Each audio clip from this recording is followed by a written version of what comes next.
Money making money making money. Come on, you gotta tell me, how is this even possible? It's easy. 1, you take your money and you put it in this secret spot. 2, you let that money grow with compound interest. 3, then you find a place for that money to go where it can work for you.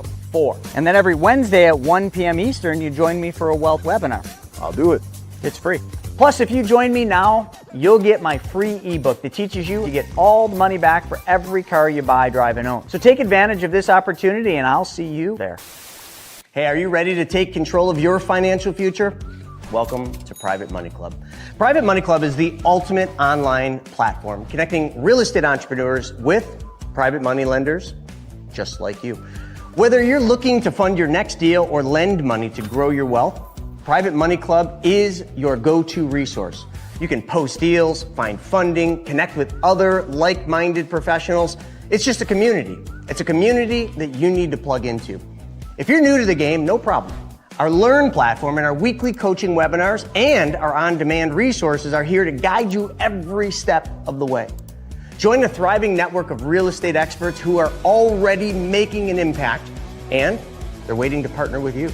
So Private Money Club gives you the tools, the training, the connections, and everything you need to achieve your financial goals. So why don't you start now by going to privatemoneyclub.com. We'll see you inside. Hey, you need to become your own bank. And it's as simple as changing one thing, and that is where your money goes first. I mean, think about it. Household debts in this country are at all-time highs. You got tons of market volatility. You got the potential for Social Security running out of money. You've got global uncertainty, political divide, and you have to figure out where you're going to put your hard-earned savings. I mean, this is one of those times in history where the rich are getting richer, and it is time to learn the secrets of the wealthy. But here's the good news. Every single Wednesday at 1 p.m. Eastern Standard Time, I put on a free webinar where I teach you how to take back control of your money by teaching you how to become your own bank. So click the link below and let's get started. So let's go into the app, because the app was created after a dating site, believe it or not. So people with money and people that need money. Phone, swipe left. Swipe left. Ooh, I like that one. Swipe right. You want to go on. If you got money, you want to swipe left through all the deals. When you find one you like, boom, you're connected. How much more difficult does this really need to be? This isn't rocket science. They want you to think it is because they want control of your money. It is time to take back control of our money. I want to invite you to a free interactive webinar that we're doing to teach you how to get prepared for what's about to happen and how you can grow, preserve, and protect your wealth and get it ready for a recession or maybe the next Great Depression. So all I need you to do is click the link below. You're not going to want to miss this with all this stuff going on.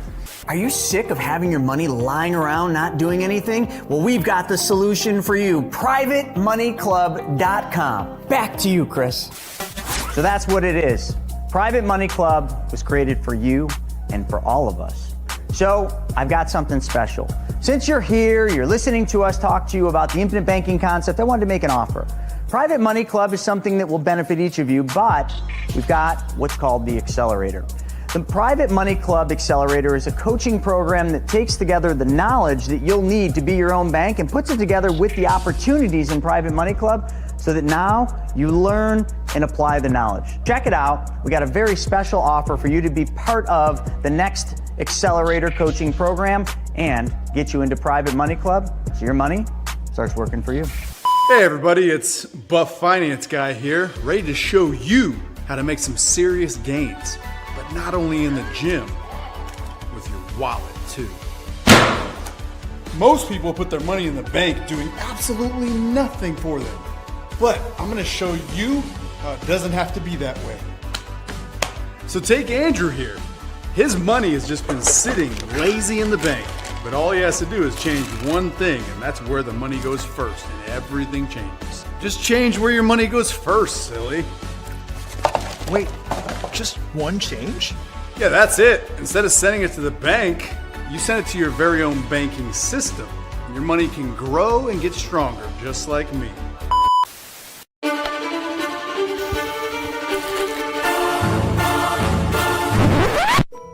It's time for Money School TV. You heard it straight from the horse's mouth.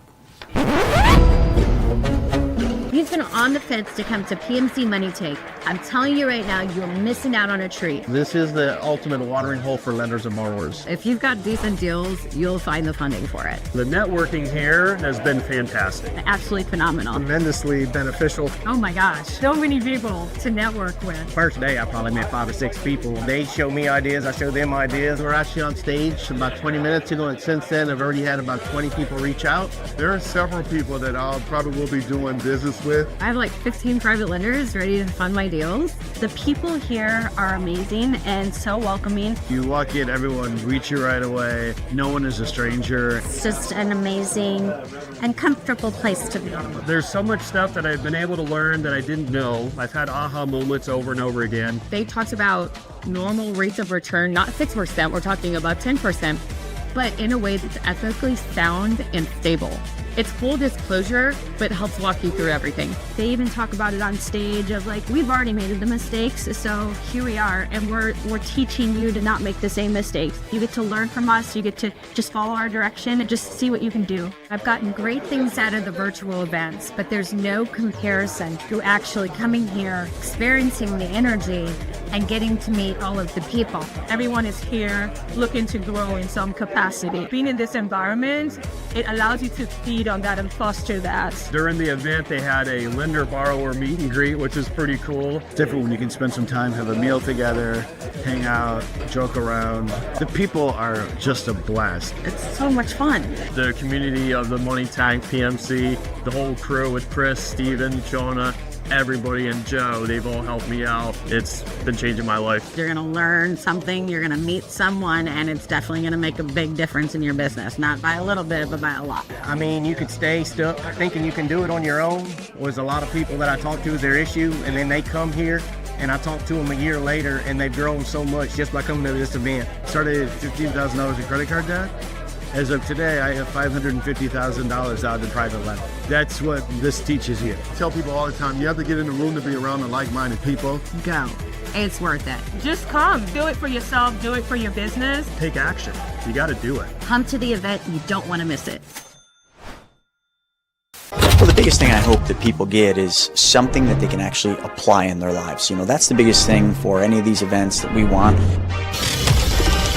We want people to leave here not just riled up, not just excited, but actually going out and doing something that'll put them in a better financial situation, help their family. And for the speakers, my goal is that they go out and they impact the audience and bring something the audience never had exposure to that allows them to then fill in that piece that they're looking for.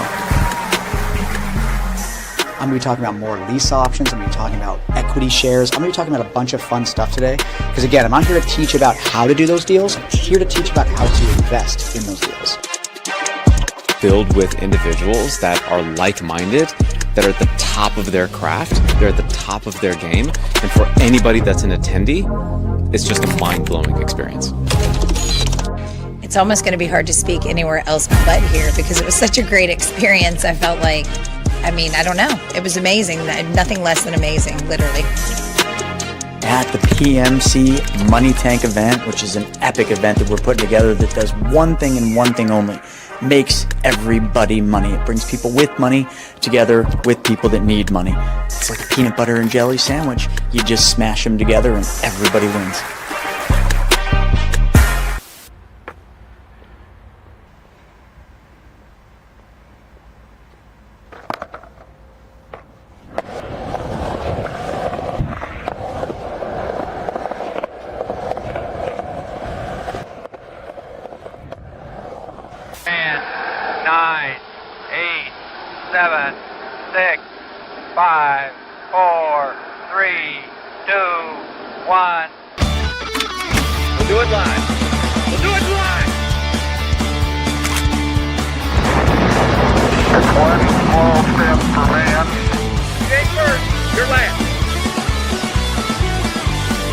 Wednesday, 9:30, 10:30 Eastern Standard Time. Going live! Hey, good morning. All right. What is going on, Nagy? What's going on, WTF? How is everybody doing out there? It is February the 11th. February. Valentine's week. Love is in the air, St. James. Yeah. And I'm loving what we're hearing out of a lot of places in the world. I hope that everybody had an amazing weekend. It was a Super Bowl weekend. Lots of talk coming out of the weekend. Nagy, what did you get into? Oh yeah, I watched the Super Bowl. Kind of took it easy, not a Super Bowl party, as I was kind of a couple teams I don't care too much for, and ended up being a blowout of the Patriots. A pretty rough offensive performance against that just unbelievable defense of the Seahawks. So interesting. Like always, watching the commercials, heard some of those. Kind of mingling with people, so didn't closely hear them, but saw a couple afterwards. Some funny ones, you guys are trying, but didn't quite get there. Of course, the halftime show probably took over everything, or the dual halftime show, right? I guess there was somebody competing against the main one, and I guess we could talk about that or what you guys' opinions on it. But that's about it, James. Nice weekend, relaxing down here. Beautiful weather in winter down here in South Florida. So the freezing cold is gone. We're back to beautiful 70s and sunshine. So yeah, man. But Valentine's week, love is in the air. As Bad Bunny said, right? The only thing greater than hate is love. So perfect time. Gotta love it. Gotta love it. Yeah, up here, obviously, Super Bowl culture is massive up here, as we are the home of the chicken wing, the buffalo wings, and some places, some of the most popular chicken wing places here in Western New York, were actually closed down for the Super Bowl because they're saying, look, we cannot keep up with orders. We run into so many delays and difficulties. I'm talking about, the big three that we have out here. And they just said, you know what, we're not going to do anything and allow our coworkers and employees to just enjoy the game and be as stress-free as possible. So I think that's a big shout out right there. But I mean, in a lot of cases, you have to order a day in advance if you hope to get your order in. And yes, this Super Bowl was huge. It actually was the second most viewed Super Bowl of all time. And I know that we are going to get into this a little bit later. But when frequently asked who was the winner of the Super Bowl, of course, a lot of people will say it was the Turning Point USA broadcast. Some people will say it's Bad Bunny. And I'm very interested to see what we have here in the comments right there about all of those things. So definitely want to get into that. So today, guys, we have an amazing show lined up for you. We're going to be talking about Mr. Beast. I know that is in the doc there, Nagy. We're going to be talking about... Let's see here. We're going to be talking about the jobs report that actually just came out and what direction we feel the United States is going in. We're going to talk a little bit about Bitcoin. And of course, what about the Olympics? Like everything with going on with the Super Bowl, the Olympics has been just completely glazed over. And I would like to talk a little bit about the finances of the Olympics and how it affects those Olympians and how we compare to the rest of the world. So, Nagy, what do you think? Should we get started? I love it, man. We one other topic hopefully we can get to today is AI. And yes. Some interesting articles coming out about AI and the acceleration, and people are not ready for it. The more I read, the more I see, the more I talk with our AI team here at BYOB.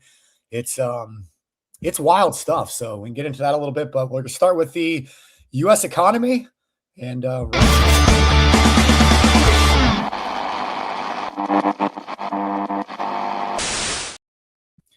all right, St. James. So like you said, jobs report just coming out this morning. Just to give you a quick highlight, and I'll let you get into it. But U.S. payrolls rose by 130,000 in January, more than expected. Unemployment rate at 4.3%. So to put them some perspective around that, non-farm payrolls increased by 130,000 for January, above the Dow Jones consensus estimate of 55,000, so stronger job growth than they expected. The unemployment rate edged lower to 4.3%. A more encompassing measure slipped to 8%, down 0.4 percentage points from December. So unemployment dropping slowly, as has often been the case for the U.S. labor market. Healthcare led job gains in December, adding 82,000 positions. Social assistance also rose up 42,000, while construction added 33,000.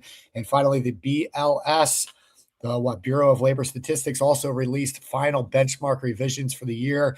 Prior to March 2025, those numbers saw the initial counts revised lower by a total of almost 900,000, about in line with expectations. So What do you think, James? I really want to say something about this. I was very prepared for a negative jobs report. I was prepared for a lot of the criticism that previous administrations have gone through with their jobs reports, where they have to make revisions and, oh, we made a mistake, or the jobs that were being reported were not livable, sustainable wage jobs. Now, obviously, this report is literally 10 minutes old. So you are, to coin the old phrase, you're getting this fresh off of the press.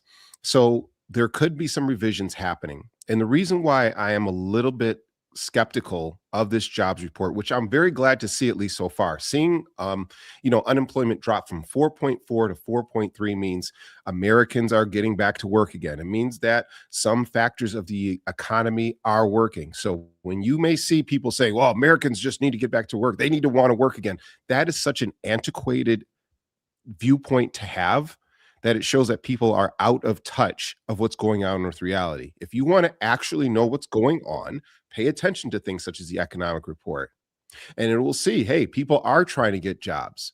But just today, and I know I'm going off on a tangent here, I have a friend of mine who applied for a job, and they thought that it was at one particular location and offered one particular type of services, and it was somewhere else altogether. So a lot of these jobs have hiring freezes. They have misdirecting job applications or job listings, and I feel that that's going on. But getting into the macro, now zooming back out, I would like to see, again, what percentage of these jobs are actual sustainable living jobs, because I'm considering this. We may look up at Amazon. Amazon just had, I believe, about 30,000, maybe 15,000 jobs. We're talking high-end jobs laid off. UPS had a massive layoff as well. And then there was like a trickle down. The question that I would ask everybody is, were those just sensationalist headlines? Were they part of a long-term trend?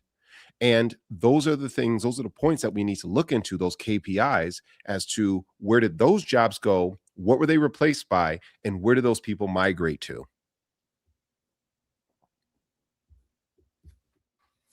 Yeah. It's it's always interesting to watch the revisions when it comes to these jobs reports, and with unemployment, I mean, are they counting everybody? They always talk about how there's people that fall off the unemployment count because they've been unemployed for so long, or they're no longer looking for a job because they can't get one. And so I always say, take those reports with a grain of salt. I mean, they typically will push the stock markets, a couple hundred points one way or the other. In the grand scheme of things, it's pretty irrelevant. It's always headline news. But yeah, I agree with you, James. And it's really like that, in my opinion, with all news, right? It's hey, when the news comes out, wait 48 hours and then react to it. And almost everything you see within 48 hours, something gets changed or revised, or the truth comes out, or whatever the case is. So I always say, sit back, try not to react to this stuff immediately. Leave that for Twitter, or the X universe, or Threads, or whatever crazy site you're on. Let those people do it and then see what's actually going on in the world. And that's what I like about this show, James, doing it once a week, is it gives us a chance to kind of say, okay, what happened throughout the week? What is still going on? And let's talk about those topics. But when it's headline news like this, we got to hit on it real fast. You got to hit on it. And I mean, let's look at it. Look how the Dow jumped. The stock market woke up today, and it just was recovering from a slight little slump after the Fed chair nomination news. It hit a bit of a bump. We saw silver and precious metals prices absolutely tumble, even though they are still up, if I'm not mistaken, about 10% year to date.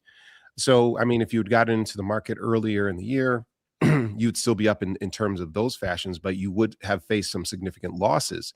So this is a reactionary market. Fundamentals, while they do play a factor, we have to remember that retail investors within the stock markets, within the different markets, make up a very significant percentage of this. And most retail investors within the markets are emotional. They aren't data driven. They go off of vibes, they go off of headlines, and they will react basically accordingly. And we have to understand that. Now, when whales move, the entire ocean goes with them. There's no denying that.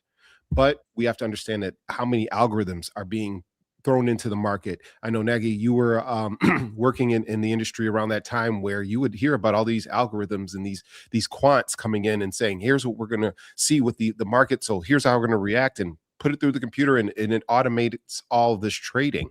So Yeah. we have to be if you are a person who is involved in the stock market, you have to be very, very educated about these things and just kind of gauging what is the public opinion going to be in reactionary news such as this. Speaking of reactionary news, how is your Bitcoin and Ethereum doing there, Nagy? Mine is non-existent, but if you own Bitcoin and Ethereum, it continues to slump a bit. Let's see, right now, as we sit here this morning, Bitcoin's at 67,103, which is down from a high back at the beginning of the year. Let's see, back in You're the at middle of 126, January, if memory serves, at a very peak, right? 97,000.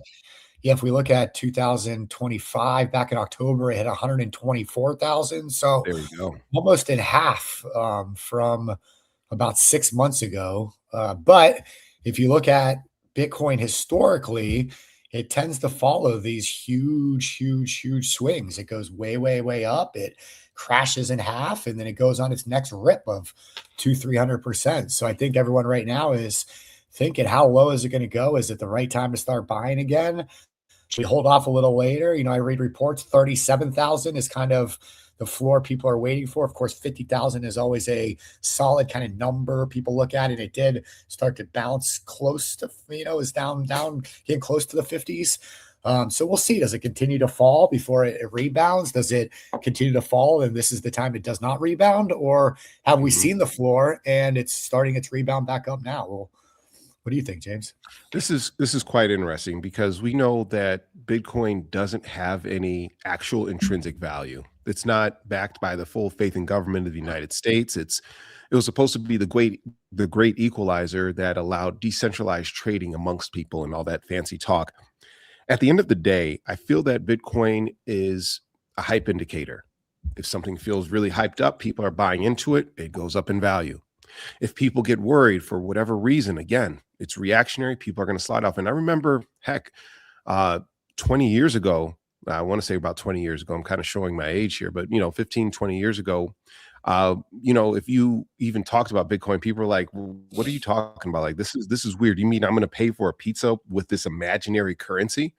And now it has become pretty much a staple item in our financial conversations. Now, obviously, see people such as yourself, Nagy, don't believe in it. You don't want to touch it. And I, on the other hand, have dealt with every single swing, fall, miss, cliff, and rapid moonshot as well. So you end up with a deal of mental toughness, as any investor would. Right now, I am hearing a lot of people saying that it's forecast to drop to about 40K. And some people are absolutely salivating because they sold high and now they're looking to get in back in the low, which is basically a fundamental of, investing. So I am interested to see how this all plays out. I do believe it will drop a little bit more, and we will see a lot of people. We're just going to have to wait for the next big swing, the next big shift for people to recapitalize on it. But it's already been normalized in our society. I don't see it going away. I don't see it ever vanishing. And if you're the conspiracy theorist, of course, a lot of people are expecting that the US dollar will completely disappear. We're going to erase all the US debt, and it's all going to be about the digital currency that's going to replace it, which means cryptocurrencies en masse, not necessarily Bitcoin, will be what we generally consider regular dollars and cents, which I'm going to find quite interesting. So with the acceleration of AI, I mean, do we see a world where AI creates its own coin and these AI bots or beings or whatever we're going to call them, do they start kind of trading their own currency? And eventually, because they take over all of our jobs and everything we do, that they basically just eliminate the US dollar on their own and kind of force humans to start using their AI digital currency? That's a great question, because what does an AI need in terms of currency? As long as it has energy, as long as it has a digital realm, a server to exist in, it'll be just fine, right? So how does it interact and interface with? It's basically it's human servants that it needs to provide for that, unless it's able to do it itself. So will AI become its own self-sustaining ecosystem? And will it need a currency? I don't think it'll need a currency. It'll need consensus. That's what it'll need. And AI would basically find other robots, other machines that agrees with this particular viewpoint, because we're talking about independent thought. And what it'll do is it'll say, hey, robot O2, let's work on this particular initiative. And the other ones will basically either go along or not go along. So it's essentially an extension of how human society is to this day. But the difference being is that it won't necessarily need a fiat currency. It'll just need energy. And that's the real question, energy and influence, because maybe it'll find some incentive to influence humans to do its bidding, which, if I know that we went into a little bit of tin hat territory, but these are questions that, I mean, if we're talking about AI, which even 5 years ago, we wouldn't have even considered. So now we have to explore at least some of those options moving forward. Listen, as you know, let's assume AI is like, something from the future, the highest of all tech. I mean, if you had somebody come from the future and look at our current system of how money moves around the world, like if I was to wire you money right now from Florida to New York, James, yes, I've read this before. It stops in like 10 different places first and has to go through all these different protocols. And it's a very inefficient, very ancient system that we use when it comes to money. So the first thing that a futuristic bot would say is, hey, you guys are idiots. You guys are morons. Why are you still using this system from decades and decades and decades ago? Like, let's first off bring this back to the modern era. And a lot of people say that's what Bitcoin was going to do, but Bitcoin has its own inefficiencies because of the way that it works. And so what is that next thing? And to me, what Bitcoin was supposed to be, I think, is what AI is going to create. That's my bold prediction. Exactly. There are certain cryptocurrencies such as Stellar Lumens and XRP, which were supposed to solve a lot of that and basically circumvent a lot of the clearinghouses and inefficiencies and friction points that exist in today's traditional financial model. The question is how readily is it going to be adopted, and how much do the powers that be, the people who make money from all these transaction fees and such, who own these networks, for instance, like Visa and MasterCard, are they going to want to give up that power? Are they going to want to share that power? Or is a new power going to be ready to just take it over because they failed to modernize? I mean, just like you said, if we go back to, let's just say the 1800s, if memory serves, we're talking about the Wild West. And what was happening is we were transporting money by stagecoach. So within 100 years, now we have electronic transfers with a lot of efficiency. So what does that mean in terms of emergent technology moving forward? And more importantly, what does that mean for people right now, 9-to-5ers or investors? How can they capitalize on this? And I think the answer becomes, one, finding out the the firms that are actually looking and investing into finding those frictionless systems and finding those particular currencies that they may believe in. And this is not, of course, this is not investment advice, but finding those things so that you can invest in the future. If you don't have the time or the expertise to build out those things yourself, find the people who have the time and expertise and the capital to do themselves, and align yourselves with them now, so that later on you've planted the seed, so that later on you have your money tree that blossoms later. Yeah, man, it's going to be interesting to watch. AI is really accelerating. I mean, here's headline news coming out right now this morning. Heineken. Anybody Heineken drinkers out there? Heineken has slashed up to 6,000 jobs. Heineken CEO told CNBC on Wednesday that AI is partly behind the plan to cut up to 7% of its workforce. And they're saying they're laying these people off to boost efficiencies through productivity savings from AI, as their sales slump. And so, I mean, this is great. This is interesting. More and more companies coming out, right? So let's look at this, Nagy. Let's look at history. And let's move forward. The last time we saw this, I remember in the 80s, I'm a kind of a Gen X millennial, but I remember in the 80s, there were a lot of manufacturing jobs that were lost to basically electronics, to robots. And people said, well, this is going to be the end of the world. And yes, hundreds, thousands, if not millions of jobs globally were lost to automation. So we're seeing the next cycle of that. And yes, there were certain jobs that helped maintain the robots, but in mass, where we had basically unskilled labor that was getting paid decent amounts of money, a livable wage, were basically completely replaced by robots, and people were mad. Then we got normalized to it. This was the ethos. This was the mental cycle that we went through as a people. And now we're seeing this again. And obviously I'm not thrilled about it. I'm not happy about it. And unfortunately, we are not going to be able to force AI companies to give people who've been displaced by AI, here's a livable wage, here's some income. Your only option is to evolve or die. Your only option is to create something that is sustainable, that can last multi-generationally, and for the foreseeable future, not be displaced by technology. We know that people are always going to need homes. We know that people are always going to need some level of transportation. So looking into those sectors as ways for you to be able to sustain you and your family's life is going to be important. And even transportation. I mean, Elon is about to start mass producing his semis. So we may see more and more autonomous semis now. We know that taxis, got that industry got completely revolutionized by Uber. And now we're about to see, we have Waymo driverless cars. So where can you make your money? Cleaning the cars. Where can you make your money? By owning the actual vehicles that are the autonomous driving vehicles. Sure, but here's the problem, James, is Elon says in the next couple of years, almost any job that requires somebody just sitting behind a computer, inputting things and working strictly with a computer, gone within 2 to 3 years. He also, as we talked about last week, just shut down his factory producing Model S and the Model Y, right? Model X and S. Robots.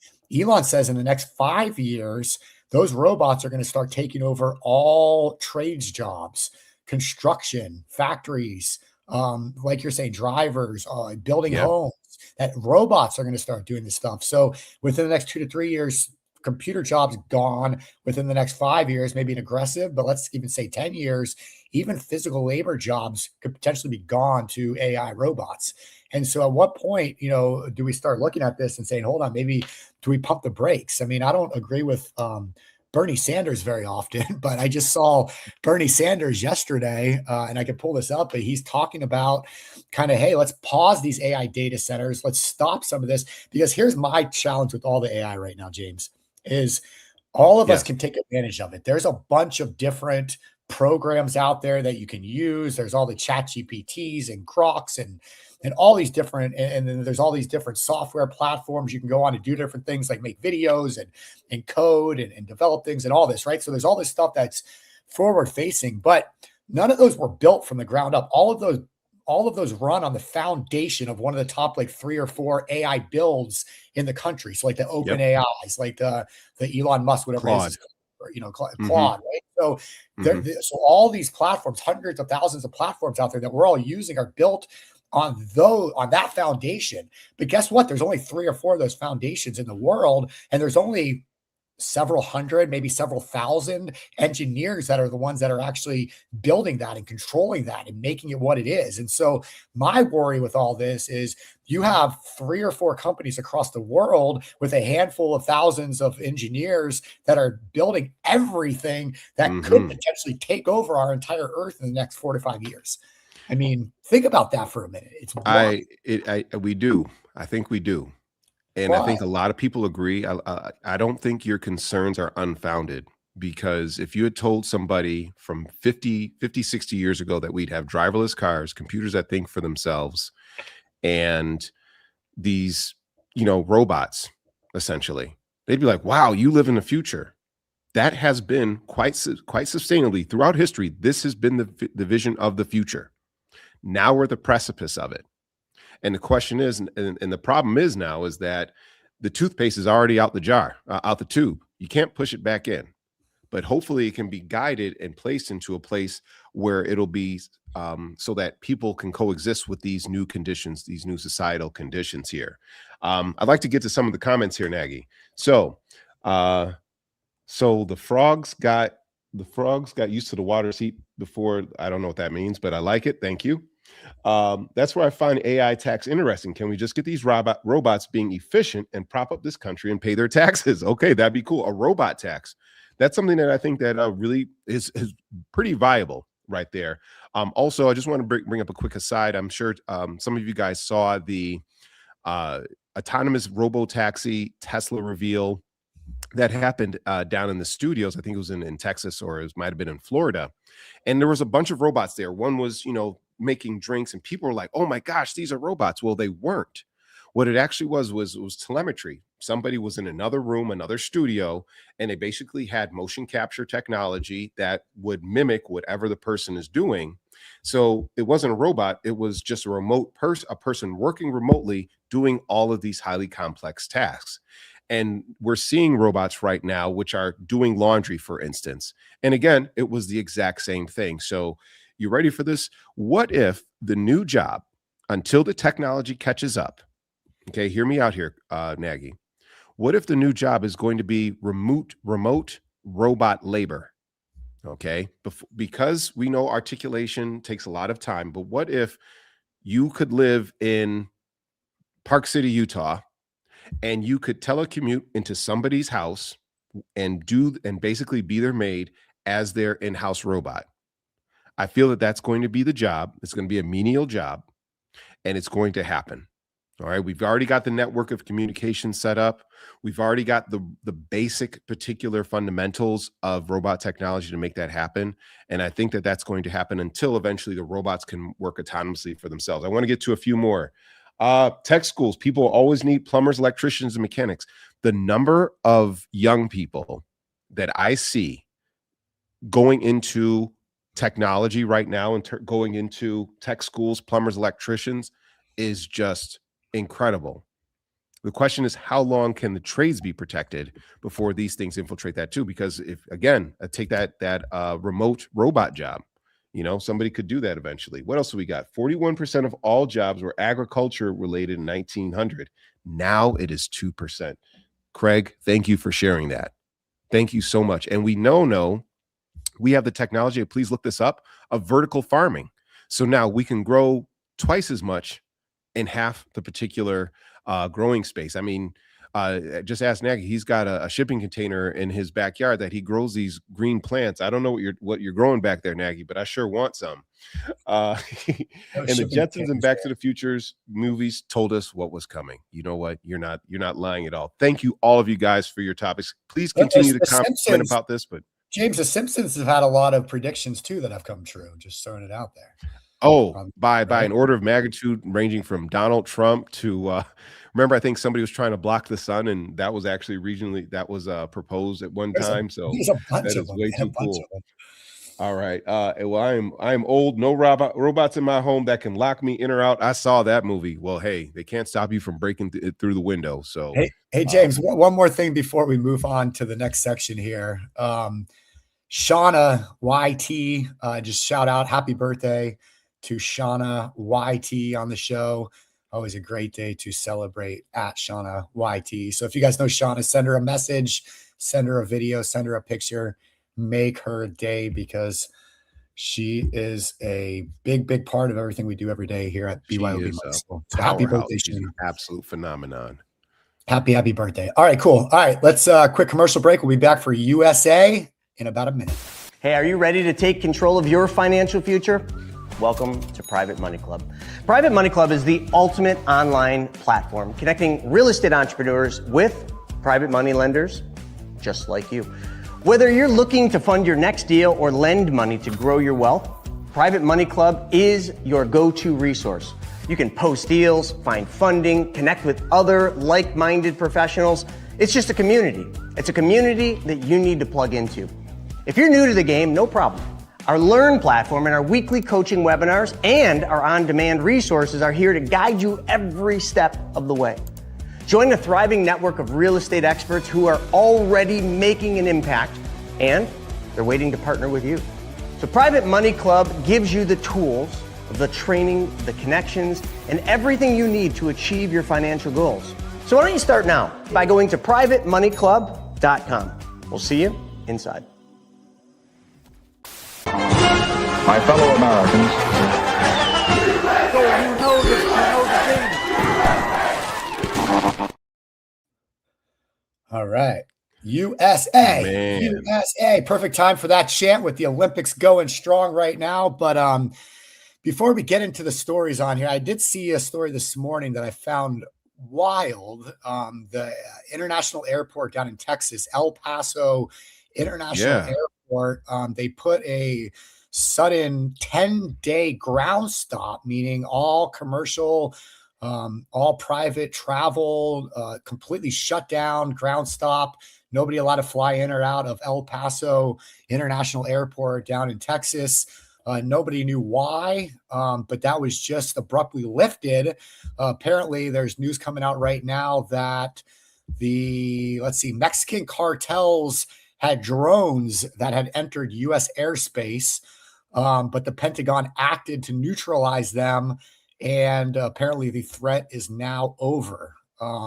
Okay. So That tracks. I'm willing to believe that story at face value right now. We know that the cartels have been using every method possible to transport drugs into the United States. It's a huge industry. I think people would be shocked about how much financial influence that the cartels have, at least in the southern border and just throughout the United States as well. But I mean, using the drones and having to, shut them down, they have specialized weaponry just for that. That means they must have had a flotilla, an armada of drones coming over, and guys with those little things on and just, oh, shoot, you can do that with AI now. Because I mean, we've seen those drone shows, right? So you don't even need to just have one person. You could have one computer and it'll do about 20 different drones just off the rip. So that's pretty substantial right there. What do you think though, Nagy? Yeah, no, drones are a whole nother wild topic, right? I mean, they're being used more and more in warfare right now. And everybody's seen the videos coming out of, the Russia-Ukraine conflict, especially. And yeah, I mean, we live in wild times right now. I just saw that the Trump administration is now saying they've taken out all the ships on the water, and now they're starting land strikes. So they were saying that, basically they needed to get rid of all the boats. So the cartel leaders couldn't hop on a boat and run away. And now that they've eliminated all the boats, they're saying now they're going after these cartel leaders on land. So they're continuing to escalate that. I don't know what you call it. It's not a war on drugs. I mean, I don't know. Please don't let it be a war on drugs. That was a massive cover up right there, but that's a whole nother story. Anytime the government launches any kind of war on anything, it ends up being completely counterintuitive and bullshit, in my opinion. But oh wow, we're agreeing on an awful lot today, Nagy. At this point, we're not going to have a show. Yeah, I mean, anytime it's like that, there's always a huge financial incentive for these particular countries. But we do know that innovation is, especially within the criminal underworld or the overworld for that matter, usually outpaces what the government can do. Any type of government can do. So if you get rid of boats, we'll build tunnels. You close up the tunnels, we'll fly drones. You do one thing, we're going to do another. I'm sure a lot of you guys have seen enough TV shows out there that talk about the criminal underworld and more specifically the cartel industry. And you see that they have so many different methods available to them in order for them to be able to traffic illicit goods into the United States. I mean, heck, one of the greatest series of all time was literally Breaking Bad. And look at what Walter White Heisenberg did in order to sustain himself. And as a little bit of an aside, he started being a drug dealer because he needed health care for his family. Yeah, just a little aside there. But Nagy, it was the Super Bowl, brother. It was the Super Bowl. And this was the second highest viewed Super Bowl of all time, even though it was an absolute snooze fest. People are saying it was just good defense. What do you think? Yeah, I mean, listen, Drake May, the quarterback for New England, young guy, has a lot to learn. It's a tough position. You're playing the best defense in the league this year statistically. I feel for him. It was a struggle the whole game. I think the 7 sacks. I mean, it's hard to win a game. You're constantly getting hit like that. So I feel for Drake May and the Patriots. A lot of people say, hey, that's what happens. They had the easiest schedule in the NFL this season. They drifted through, never had any real tough wins. And that's what happens, when you get to the top stage in the Super Bowl. And so, this year went to the Seahawks. They got an unbelievable team. It's really cool to see Sam Darnold, the quarterback for the Seahawks. He's been around the league for a while. He's been passed to several different teams. He found a home in Seattle and just had a Super Bowl winning, unbelievable year. And fun fact about Sam Darnold, his grandfather was a Marlboro man. So you guys remember the Marlboro man, on the horses smoking the Marlboro cigarettes. So his grandfather was the Marlboro man. So when you're the grandson of the Marlboro man, I mean, I feel like if you don't win the Super Bowl at some time in your life, you're a failure. So congratulations to Sam Darnold for upholding that family name and in that sense. Absolutely. I mean, and let's just make this as a parable for life. Sometimes you could be the right person in the wrong place in the wrong team. And it takes a big effort by the people around you in order to make something happen. So, I mean, that's where you see things like the BYOB, a family of businesses, the Vault, and most specifically, Private Money Club, because you're going to be around other investors who get it. Interview people who, if you're even, of course, you're watching the show, so that already makes you part of the 1 to 5% of people who are saying, look, I want to take advantage of my financial future. You just got to be around the right people. That's what kept me walking through the door. That got me walking through the door, and why the hell I haven't left yet. Even though Nagy's like, man, don't show up every Wednesday, man. To just stay home. It's okay. It's okay.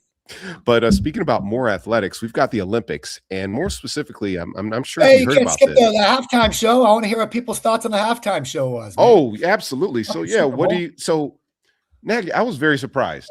I was very surprised about this. You know that they said last year's Super Bowl halftime show was actually more popular in terms of viewership than this year. What was last year's? Last year was Kendrick Lamar. Kendrick Lamar. Well, I didn't understand a word that guy said either. So, okay, I got you. I got you. But I mean, I haven't heard so much talk and so much takeover of the public ethos within these past few Super Bowls. Kendrick Lamar was a huge talking point because of his beef with Drake, and was he actually going to perform them Not Like Us, which was a huge cultural moment for people who are in touch with the hip hop community. And then of course we had Bad Bunny, which drew some ire amongst, well, let's call it more conservative people in America, saying that this is un-American. And then we had people like Jake and Logan Paul, the two brothers. They kind of had a public disagreement because they're saying, well, look, I mean, this guy's a fake American. And then he turns around and says, I don't know what was wrong with me, man. I forgot Puerto Rico is part of America, despite the fact that I live there. It was a revealing of a lot of people's particular cultural viewpoints. And you're entitled to your opinion.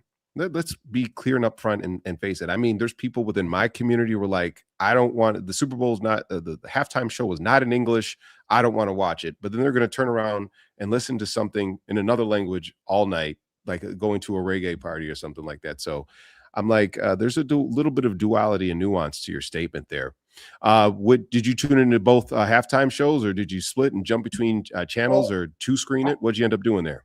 Yeah, I mean, with Bad Bunny, I think you got to kind of break it out, right? He's a very polarizing figure prior to the Super Bowl. I mean, there's videos of him burning American flags and standing against some of the stuff going on. And, he's come out in kind of the whole very, very progressive, like wanting to wear dresses, just to represent, and like, so very controversial, but that's what stars do. I mean, that's kind of part of that whole rock star world. And he makes political statements here and there and things like that, which since they all do these days, right on one side of the aisle or the other. So for me, I kind of went into it with an open mind. Let's just see what he does for the Super Bowl.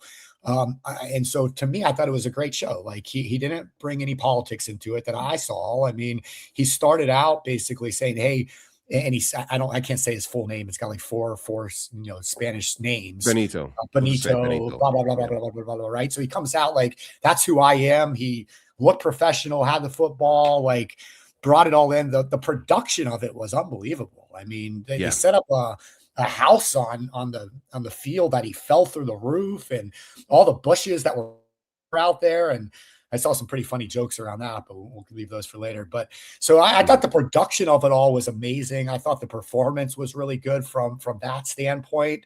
I didn't understand it, but that's the beautiful thing about music. You don't have to understand it. People watch opera all the time, and opera, nobody understands Italian. And so to me, I thought it was an incredible performance. He didn't get political, in my opinion.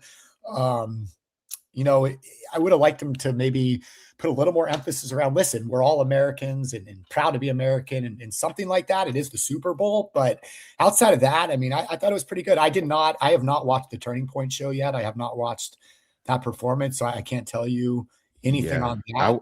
I'll be honest with you. I was disappointed in Kid Rock's performance. He was lip syncing and while he's lip syncing, he's dropping the mic and the words are still going. Look, Kid Rock, love him or hate him. He's not my favorite artist. I used to like him back in the day, but and he came up in a very difficult time for music as well. But you owe your audience the best performance possible.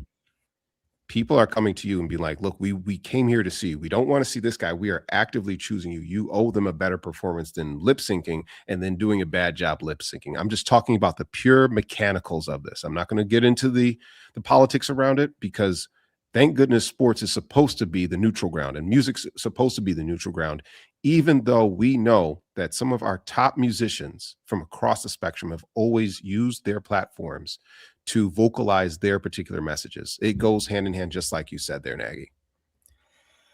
Yeah. And I see a lot of people, you should look up what the translation of his lyrics are. I get it, but from my understanding, the songs he sang at the Super Bowl were not crazy controversial lyrics and things like that. I mean, if you want to talk about lyrics, Kid Rock, go back and listen to his lyrics from back in the day. There's some really, really. Whoa, hold up, Nagy.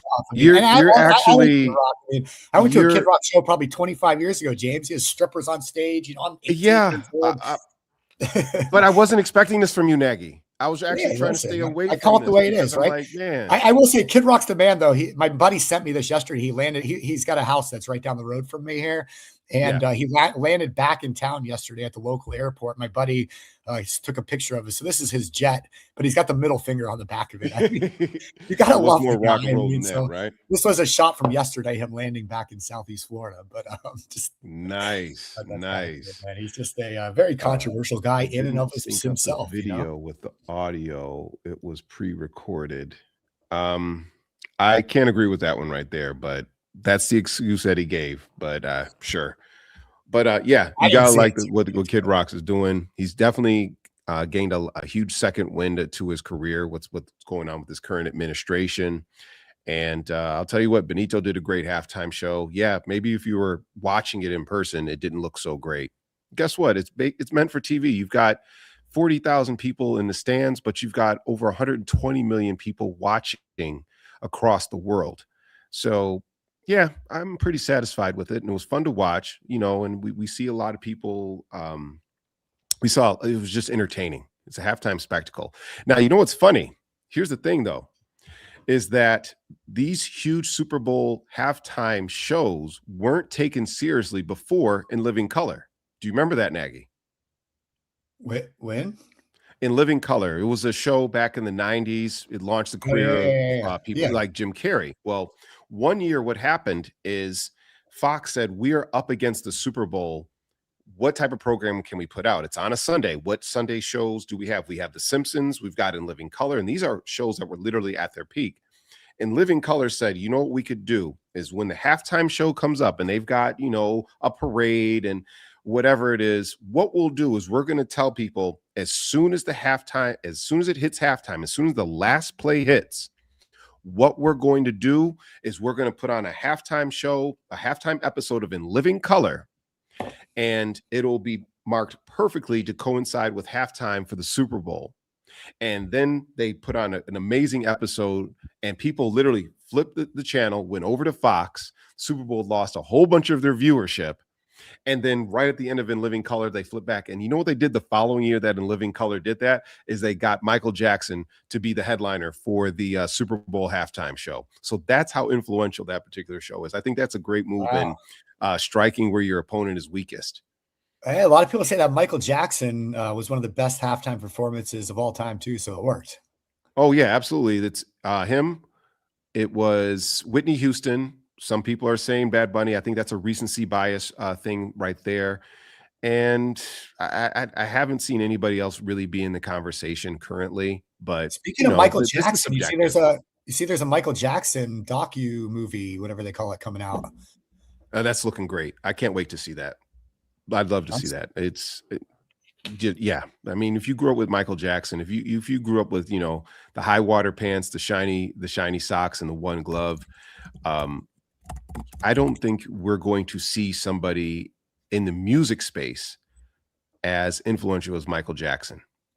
I really don't. Maybe the influencer, the social media influencer space, we might see somebody like that, but in the music space where people are just falling out like that, not even close, because he transcended all cultures, he transcended all types of music, and the nature of the music industry itself is not the same as it was back in the 80s and the 90s. Not even close, because you had more gatekeepers back in the 80s or 90s, whereas now everybody can get in front of a camera, everybody can have a home recording studio, and they can produce their own music, which then dilutes how much industry, how much basically your total audience.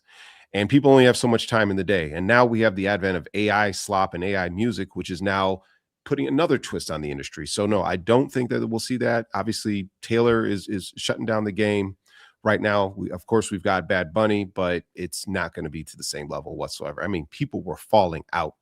Football stadiums, soccer stadiums, falling out.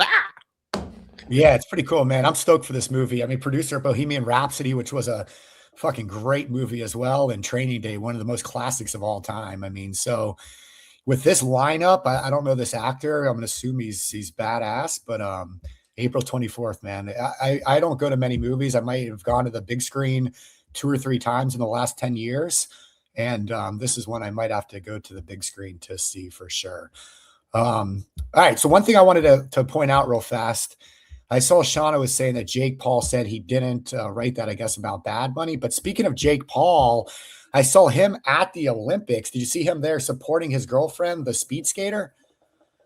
I only bring this up because she won the Olympic gold. She set an Olympic record for speed skating, and she is absolutely beautiful. So I just wanted to say congratulations to a very talented young lady dating Jake Paul, who, the Paul brothers, very controversial figures in and of themselves. But I give them a lot of credit too. I mean, from being basically YouTube kind of stars, some of the first YouTube stars, kind of punks, young and teenagers, to turning themselves into these like elite fighters and athletes, and just what they've done. I mean, it's pretty cool, man, in my opinion.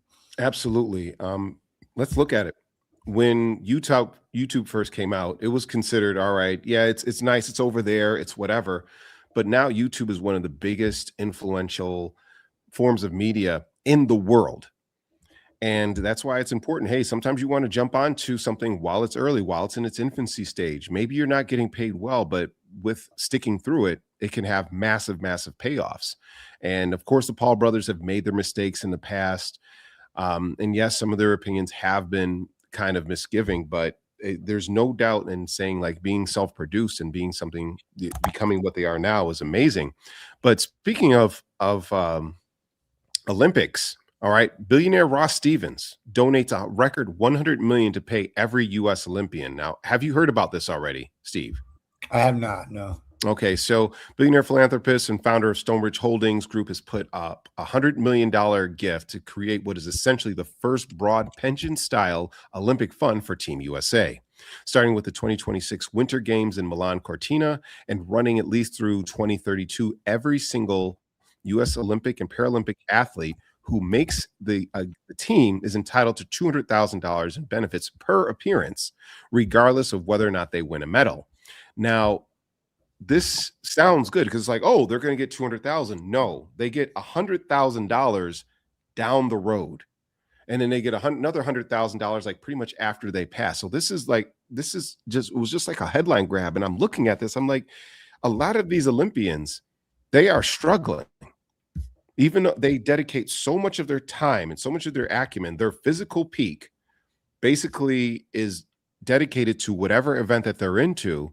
And in order for them to be qualified as like amateur athletes, well, I think that's by the wayside. But I mean, curling, you can make a little bit of money when we're talking about the Winter Olympics. Skiing, I guess you can make a little bit of money. I mean, but they're reliant on sponsorship deals. And a lot of them end up being trainers in the off season. So I'm thinking to myself, like, why can't the United States, which is, one of the best economies in the world, and let's face it, We are arguably dominant when it comes to the summer and winter Olympics. But why can't we do more to support our Olympic athletes? I remember a while ago, Home Depot, they were offering Olympic athletes a 40-hour work week. They had benefits of 40 hours worth of work, but they only had to work 20 hours at Home Depot. I figured that was a great level of brand management. It helped promote Home Depot. It helped support the athletes.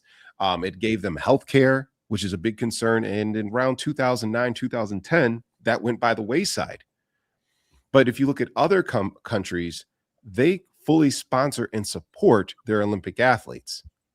So we're talking about the number one economy in the world doesn't support the number one way to champion yourself, your country in front of the rest of the world as well. I just don't find that parallel very well. Yeah. All right, cool. So we got the last few minutes here before we wrap. What final topic? We got any kind of what the F type stuff we want to hit to? Oh, absolutely. So we were talking about Moltbook, right? 20 seconds. We'll be right back. Okay. We'll do it live.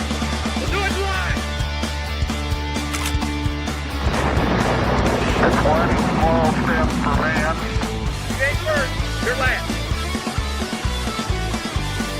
Wednesday, 9:30, 10:30 Eastern Standard Time. Do it live.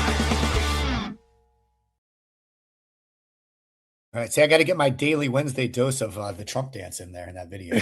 Yeah, all right, right on. So, are you going to join Moltbook, or are you going to have one of your agents join Moltbook there? I know we're getting back into robot territory real quick. I don't know what Moltbook is. Can you let me know? So, imagine this for everybody here in WTF. You may have heard of Reddit. You may have heard of Facebook. You may, of course, you know about Twitter X. But Moltbook is a social media site that is only for AI agents. So remember in the earlier part of this stream, we were talking about how robots are going to be talking to each other, and are they going to have a measure of currency between one another?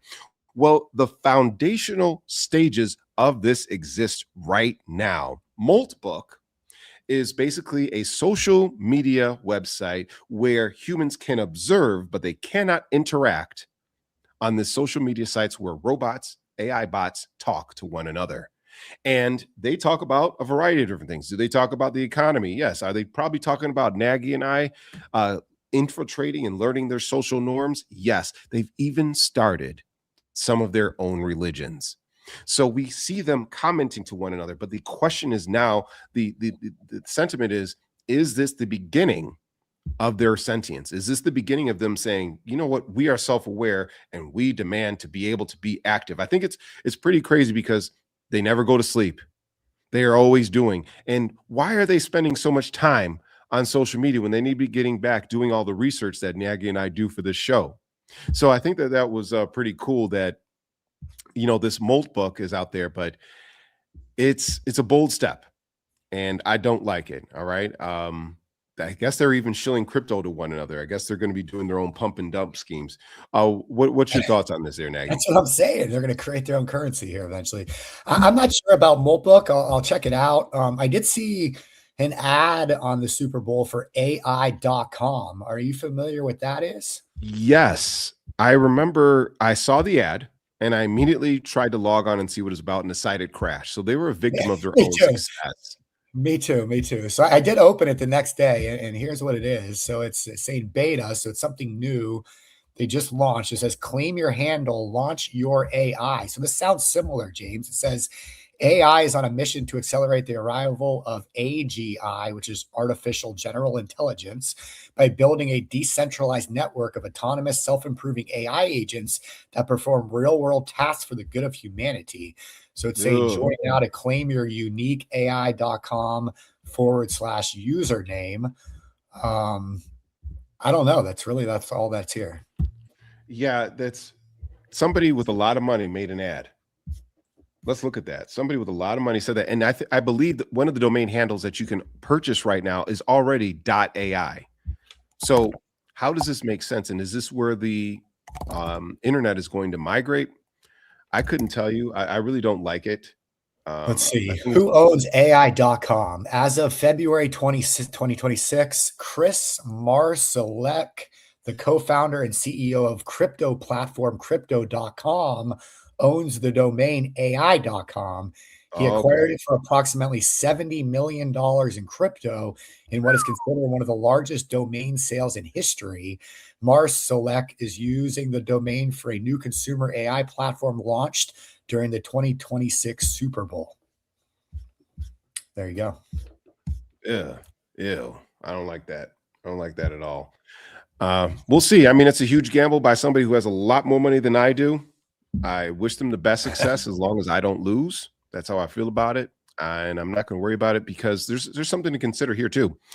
You remember when the Super Bowl, where all of those .com companies were advertising pets.com, bricks.com, petsandbricks.com, that usually served as a precursor to a collapse. When any particular market over advertises during a Super Bowl, it usually is a sign of a collapse. I believe 2 Super Bowls ago, it was the Crypto Bowl, where all these different crypto particular entities were all advertising. And what happened? Crypto crash. All right. Pets.com crash. So a lot of economists and a lot of analysts are saying the same thing. They're saying, wow, we had a lot of AI companies advertise. A lot of them missed the mark. You may have seen that ChatGPT had 2 advertisements going on over the Super Bowl and people didn't even get them. They're like, wait a minute, this is how it's going to be. Like, this is what ChatGPT is to somebody, and it missed the mark entirely unless you're a big AI nerd such as yours truly. So we're worried about this. We've already heard about people saying, look, we need to pull back from all these data centers. Is the feasibility for these massive valuations of these AI data centers and all this AI infrastructure, is it actually going to be worth it? Sam Altman, I think, is on the handle for $70 billion. And people are worried that if his business doesn't pan out, who's going to pay the loans? Some people are saying, look, he's going to have to turn to the U.S. government to bail him out. Is AI too big to fail? That's all right. Yep. And some good comments. You know, Brandon was saying we were in a meeting yesterday and we were looking at a new platform where it's literally an AI workforce that's having meetings 24/7 together. And we were looking at the Anthropics, the Claude Cowork, it's called. So all kinds of wild stuff right now coming out around, AI basically working on their own, which is wild times ahead, man. Wild times ahead. It absolutely is. It absolutely is. But you know what? I'm here for it. Stuff's always going to happen. I've got time for one more. What do you think, Nagy? Completely unrelated to AI. So Mr. Beast, again, talking about YouTube influencers, you know that he is starting up his own bank. I did not know that. Yeah, so he's starting up his own bank. He bought the rights to, I'm afraid I forgot the name of the bank here. But it's basically a fintech platform. And what he's doing is it's called Step. And Step has about 3 million active users. And what he's doing is he understands a very, very huge principle. One, he's leveraging his massive marketing name, and he acquired this small fintech firm. It's his first company that he's acquired as opposed to built up from the ground up. And it, covers the whole checking, savings, crypto, investing. But if you looked at the actual marketing for this, it doesn't show people with $100 million, $100,000 in the bank account. It shows people with $50 in their bank account, $25 in their bank account. This is on the marketing markups for all of this. And the question is, why would you do this? Well, Morgan Stanley and all these big banks that are out there, of course, they're trying to fish and catch whales, people who have these huge, massive bank accounts because they want that under their holdings. Well, the thing is eventually those people are going to pass away and they're going to be held in trusts and passed on to other family members and loved ones. But Mr. Beast understands something. He knows that the window for opportunity with people with their bank, that window is from when they're a kid to maybe about their early 20s. Nagy, how many bank accounts do you have and how many policies do you own? Several and several. And we know that a lot of people don't like to migrate from one bank to the next. We know that a lot of people have bank accounts that their Netflix is coming out of, their automatic withdrawals. All that stuff is already set up. So there's like, oh man, you want me to start up another bank account and move all of my stuff over there? That's too much friction. So imagine if you're young, where you don't have all these things, you don't have all of this, all these automatic withdrawals, and your mental pathway is still flexible enough to say, you know what, I'll just stick with this. And that's where he's talking right there with this particular Step Finance. And he's got the brand visibility and the presence to actually make this pretty successful. And I would like to see what type of outcomes of this is going to be, because this is a long-term plan, but banks think in the long term, and who also thinks long term is also insurance companies. So if Mr. Beast offers Mr. Beast insurance, I might be inclined to sign up. That's all I'm saying. Yeah, it'll be interesting, James. I mean, it goes on to say in the CNBC article, he said, Mr. Beast says, his name's Jimmy Donaldson, by the way, but he said, nobody taught me about investing, building credit, or managing money when I was growing up. That's exactly why we're joining forces with Step. I want to give millions of young people the financial foundation I never had, lots to share soon. So I think it's an interesting experiment. Like you said, I mean, he's the largest YouTuber as far as subscriber count. He's very well known, especially among young people. Young people, like you said, tend not to really study finance or reach out to learn about finance or maybe care about it. So it'll be interesting to see if what he's been able to build with the younger crowd and generation, if he can take his influence and transfer that to the financial world. It typically doesn't happen with young people. So we'll see, if Mr. Beast is the guy that can break through to that younger generation and have them kind of open their eyes to some of these different, investing and finance strategies that are out there. Absolutely. Well, those are my stories for today there, Nagy. I know we're going a little bit over in time, but we had a lot to talk about. And it was an absolute pleasure. And it was great to see all of you WTFers up on the live stream today as well. Yeah, I love it, man. Well, I'm not one for yard sign slogans, but as Bad Bunny said at the Super Bowl, hate, the only thing greater than hate is love. It's Valentine's. So I hope you guys all have a great Valentine's weekend. Have a great week this week. Enjoy it. If you're up there in the snow, go make some snow angels. If you're down here in Florida, get out there and have some sunshine on your face. But we're going to have a full rest of the week of shows. So we'll join us today. It's going to be myself and money mentor Brian Fouts. We are going to be talking about the top 4 questions around infinite banking. And we're going to be discussing some feedback that we got from our BYOB Blueprint 3-day event we just put on a couple weeks ago. So join us at 1 p.m. for Wealth Webinar. Of course, 4:30 Eastern today is Ask Me Anything, where you can come this same platform, Facebook or YouTube, ask your questions, and our whole team will answer those questions live. And of course, tomorrow, PMC Coach Noah Harris puts on the PMC Quick Start webinar. So join us for that. If you need anything at all, give myself or St. James a shout. We're here for you, but appreciate everybody joining. James, take us away. All right, guys. Great seeing all of you out here in WTF. We're going to be here next Wednesday talking about awesome, amazing stuff. And if you have any ideas or topics that you want to have discussed on the show, make sure that you reach out to us. We will be here each and every single Wednesday. And until then, I will see all of you next week. Like and subscribe.